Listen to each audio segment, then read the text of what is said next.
one right here is your first one. No, this one actually is the prototype over here. That one's the prototype over there. Yeah, because it's been changed and modified, and I built the original roll cage out of that piping you get from those sheds. Oh, the tramp, like the little tarp sheds. Yeah, there. yeah, I had left over, so it worked good. It was nice and light. So this one here's got the original steering? All original steering in it. So that one there's got like dune racer parts, which aren't as heavy. So this one here is like prototype 1 with all the plastic steering. Yeah. Just your basically power wheels thing. Yeah, basic power wheels. Basic power wheels drives. And you make your whole rear ends in these things. I make everything, the whole thing from scratch except for the drives and steering parts. Yeah, the whole frame is you make and everything, the floor. So these tubes I had them made. You actually have the humps in the chassis that go over top of the axles. You have trailing arms, you have everything that a real car has here. You even have the Ford crush boxes up here pretty much. That's the whole point, because I want them to crush like a real Vic. How hard do you have to hit these for them to actually bend? So, we haven't tested that so far, but my daughter, she's been banging against pallet boxes, and they're not going to bend easy. No. But the bigger kids will be able to bend them. They will bend them. 180 pounds in there and force it against it. Yeah. I see that nose kind of just starting to ease up. Just lightly, no, not much at a time. And I'm even looking at notching the back frame too, potentially, like have the back ends come up. Make them roll up. Yeah. And then here's my pièce de résistance. You smash the body off it, you smash the bumpers off it, put a new body on, new bumpers, and you got yourself a fresh car again. You don't have to buy all new stuff. So like once you buy one, you don't have to buy necessarily another one for a while. The seat is actually remountable up here. Oh, so you can change it for if you can go down taller and taller. You can go from here up to here, and actually, because when I was driving them around, I sit right here, and I can drive the thing very easily, actually. So here is a car being built halfway through the process. It is a standoff body with the aluminum. Is it riveted? Yep, just riveted on. So they can be just drilled out and changed. So once the body panels get too beat up, they can just be changed down. The steering looks awesome. Got lots of, look at the angle. You can turn these suckers right on a dime. They'll probably get stuck in the mud before they actually bind or anything. Now the muddy track's shitty for even real cars, so. Oh, yeah. Like that run there at Estes, that was terrible compared to what I wanted. Oh, I know. But then the videos we took in the yard, they beat the shit out of each other. Holy Christ. So the rear frame rails come up to the bumper just like that. You even got little caps in the frame rails. That's awesome. Get these from you. Do they have a selection of tires that they can buy from you, or is it just like the standard tires as of right now? It's going to be whatever tires I get on them. I haven't managed to standardize parts, which is one of the reasons why they aren't on production just yet. I just finished the template out there to see if it actually functions like it should, and they do. Yeah. But now we have to find suppliers to get all this shit in bulk, which is insanely tough, because nobody wants to relinquish. Yeah, Temu. Well, Temu is the one thing, yeah. There's some front ends for the next few cars. So he's got a whole lineup of cars over here being built. A whole assembly line, a whole Henry Ford assembly line over here. In a fucking tent, yep. Could be worse. You could be outside in the ground in the mud. Yeah, I've done enough of that. No, this thing works good. I got a fireplace over there. I got my TV in the back, you know. My cat, that's Chunky. He's fun. Good Chunky. Yeah, we looked at a whole bunch of different stuff with these things. The trucks I'm really excited about, because all that's going to be, it'll be the same at the front. Yep. It'll come across here the same, but then when it comes up at the back, it's only going to go straight. And then it'll be a foot longer. So the trucks are going to go 8 foot long with a 5 foot wheelbase, and the cars are 7 foot long with a 4 foot wheelbase.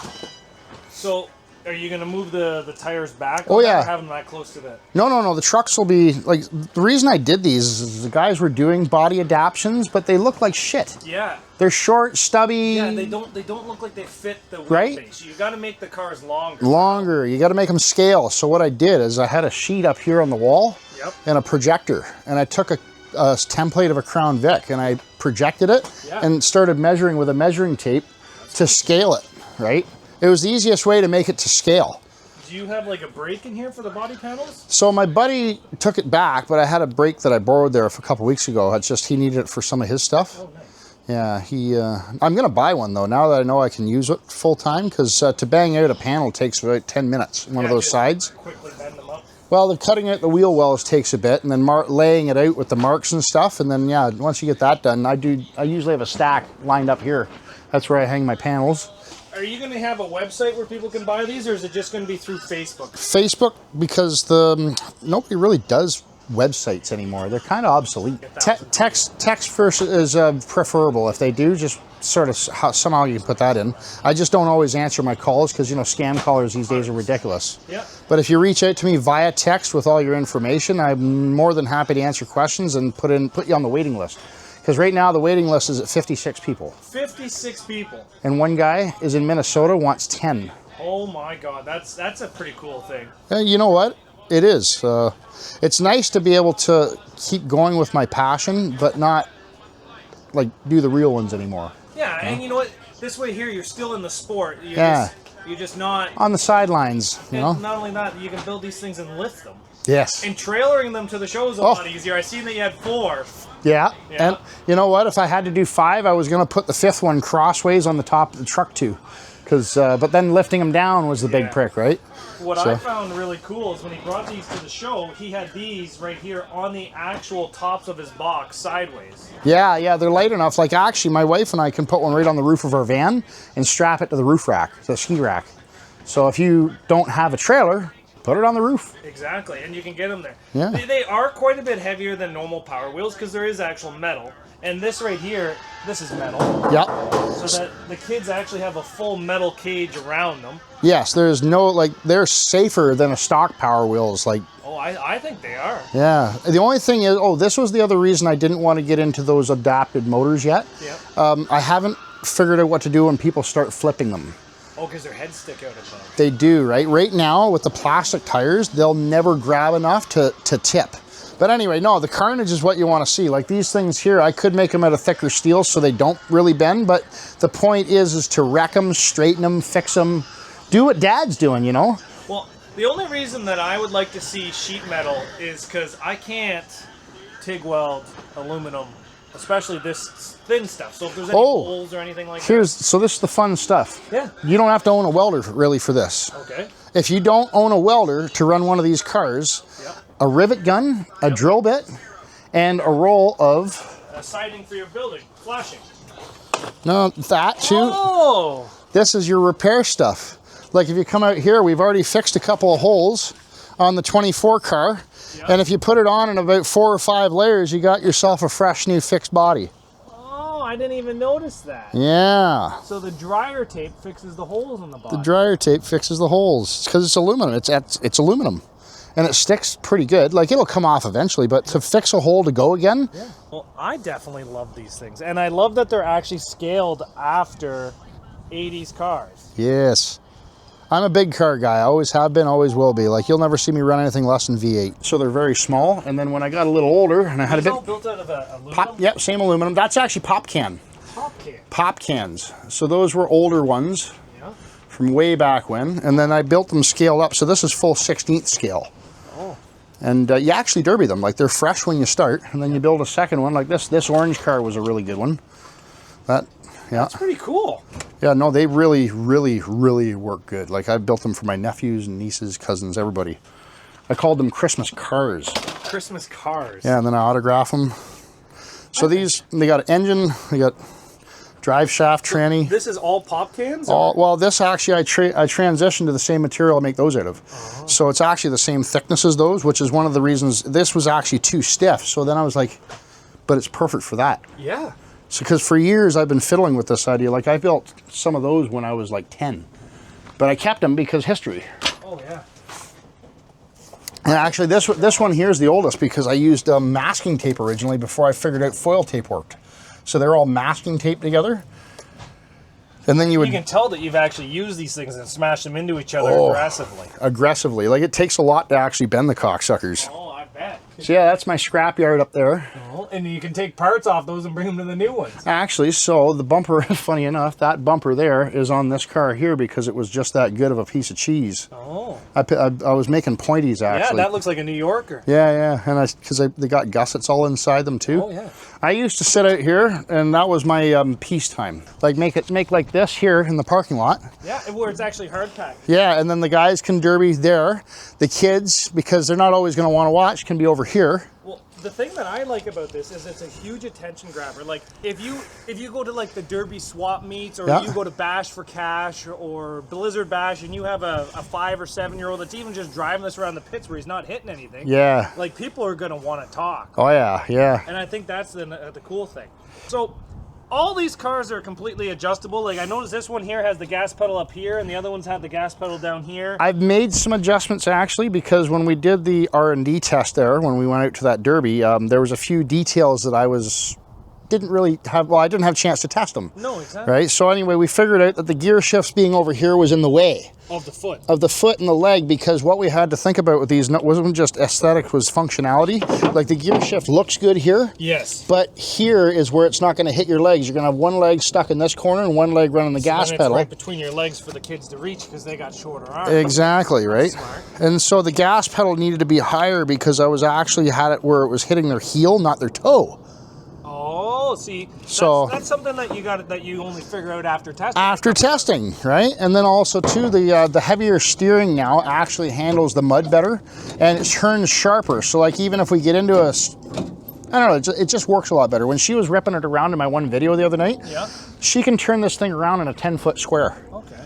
Yeah. I think this thing's awesome, and I think the downside is the mud. Yes. The mud that the Derby drivers go in is going to slow these things down competitively, like a lot. But if it's done outside of the Derby pits, I think is where it's going to be an advantage. Well, if we have a good track, say at the very beginning, and they go and scrape it down really good for us, it'll work okay. Like the other day, had they just given it a little scrape with the blade? Yeah, it would have made a huge... It would have helped. That was so rainy. There was no fixing that. That was an evil day. Yeah. But this is going to work good. If we have a really good solid track, I think these things here will actually steal the show. I think they will too. And the whole purpose is to get new people into the sport. Yep. How old are you now, Matt? 39. Yeah. Like people like you, 39 years old, leaving the sport. I'm 39 years old. I'm not leaving the sport yet, but like, let's face it, guys, our time is kind of limited in this sport now. We got to get the next generation into it, and I think this is a great way because they can actually work on this car. So he was telling me his daughter is the one that pounded down the trunk of this. I think that average people can bring these to the shows. You just have to have the proper classes for it. Like, for this to run against like a Barbie Jeep, you don't want to run it against a Barbie Jeep. No. Well, unless you're in this car. Yeah. I mean, really, at the end of the day, the plastic bounces, it would crack a little bit. I mean, it would be kind of fun to see them run against it just to see the difference, but I'd rather see somebody that's like my daughter, 7+ in this one, or leave the Barbie Jeeps for the 4-year-olds. Yeah, 4 to 6, 4 to 7. Let those where you start transitioning up. It's like it's like a class before youth. Just before youth, yeah. And these are fully customizable by Matt. He's going to be selling these things here on Facebook, and I'm going to put all his contact information into the video. So also, we have a business name now, RPM Karts. RPM Karts. Yeah. Cool. Specializers in derby karts, because there's no such thing as a derby cart. No? You're going to have to get yourself a 3D printer. Maybe you can print out your own seats. We have actually just recently been looking into that, because seats, steering wheels, tires, because I could print out mud tires. I could print out every type of tire. You could have fake beadlocks and everything. 100%. Once you have a 3D printer and time and somebody that's willing to learn it, the possibilities are endless. Adam Mansfield from Mansfield Motorsports and I have been in contact, and he actually wants to buy a car to start adapting his pieces to. That'd be pretty cool. So what I want to do for the pipes, because they'll put his pipes, is instead of having them out like that, we're just going to fold a flat bar that just goes up and over, just a U shape, and it's going to tuck about ½ an inch under the hood, so you can bolt the pipes under the hood. Oh, that's pretty cool. Yeah, and then the pipes will be, the hood can bend around the pipes instead of the pipes doing this with the plastic. Well, not only that, Mansfield Motorsports has that full setup for the grave diggers. Yes, and that can be adapted to this. So, guys, these things can be customized once you buy it, or he can customize it for you. He's going to be shipping to the U.S. I'm not sure when that's going to start happening. But That'll be a little bit yet because we just got them off the R&D table and production has just begun. But how many of you got fully built? 4? 4 are fully finished, and then the one that we were just looking at on the bench is number 5. And he says he has almost 58, 57? 58, 57, 58 people on the waiting list. It's getting rather long. Guys, if my son was older than 1 year old, I'd be on that waiting list. But I only got him a bumper buddy off Amazon. It'll come. A few years down the road, you'll have one. I can't wait. And you know what? I just want one to drive one down around a show.